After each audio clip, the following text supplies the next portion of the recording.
¡Socorro! Este libro da miedo. ¿Qué fue eso? Vera golpeó la mesita de luz. No, yo no me moví.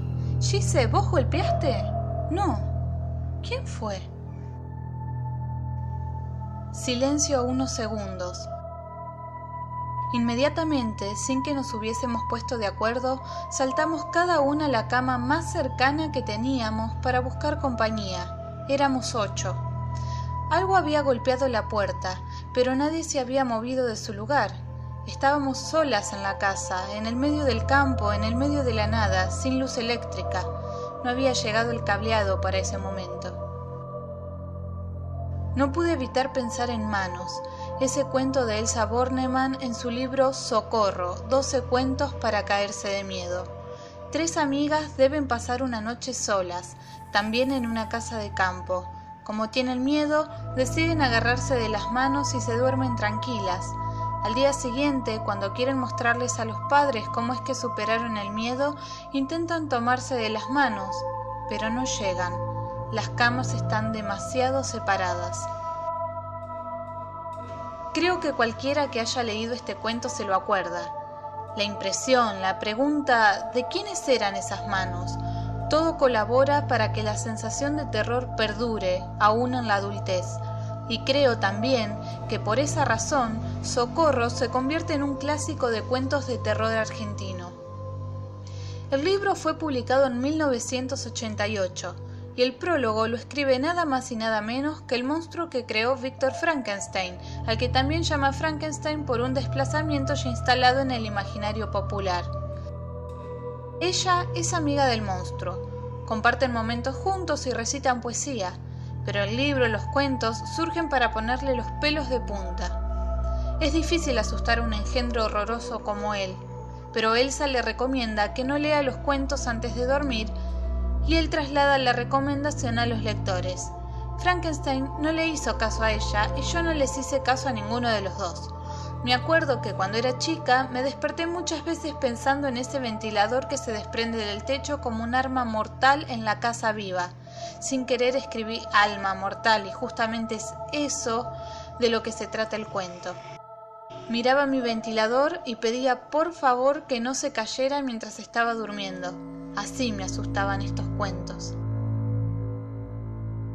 Con respecto a las formas de narrar, los cuentos varían entre narradores omniscientes en tercera persona, un periodista que va a descubrir una nota sobre un hecho extraño en la del 11J, un relato enmarcado, voces de angelitos que interrumpen el relato, un narrador testigo, etc.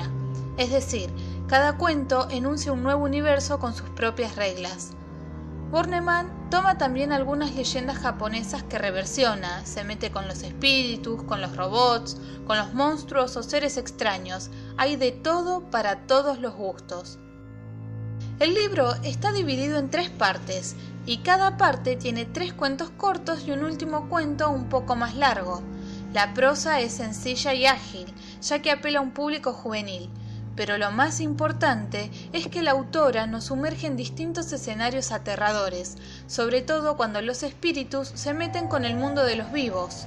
Hoy en día la tecnología cambió mucho el discurso de terror y las formas en que nos asustamos, pero no hay nada como una buena narración para ponernos, tal como quiere Elsa Bornemann, los pelos de punta. Un poco de la autora. Elsa Bornemann nació en Buenos Aires, más específicamente en Parque Patricios en 1952. Se recibió de profesora en letras en la UBA y comenzó a publicar cuentos infantiles en los años 70. En los 61 años que vivió, hizo de todo. Fue profesora en todos los niveles, dictó conferencias, cursos y publicó numerosos libros para niños y jóvenes. Su libro, Un elefante ocupa mucho espacio, de 1975, sufrió la censura por tratar un tema sensible en la época. Un elefante convence a sus compañeros de circo de realizar una huelga general. Su producción como autora infanto-juvenil le valió muchos premios. En mi opinión, Elsa Bornemann es una autora que logra atrapar al lector porque se reconoce dentro del mundo que ella plantea, pero además le da una vuelta de tuerca. Siempre hay algo de mágico, de sensible, de osadía en sus cuentos. Creo que esa noche en el campo los cuentos de Socorro volvieron a mí porque en realidad nunca se habían ido. Después de varios intentos de prender un farol con una vela, algunas fueron a revisar la casa. Otras nos quedamos rezando para que no hubiera nadie.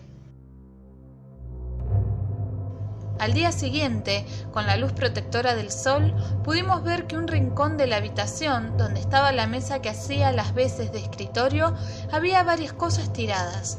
Cosa rara, porque no había viento ni movimiento alguno que hubiera podido tirarlas. Nadie llegaba hasta ahí desde las camas. Sin embargo, algo las había tirado. Y ni hablemos del espejo que desapareció ese verano.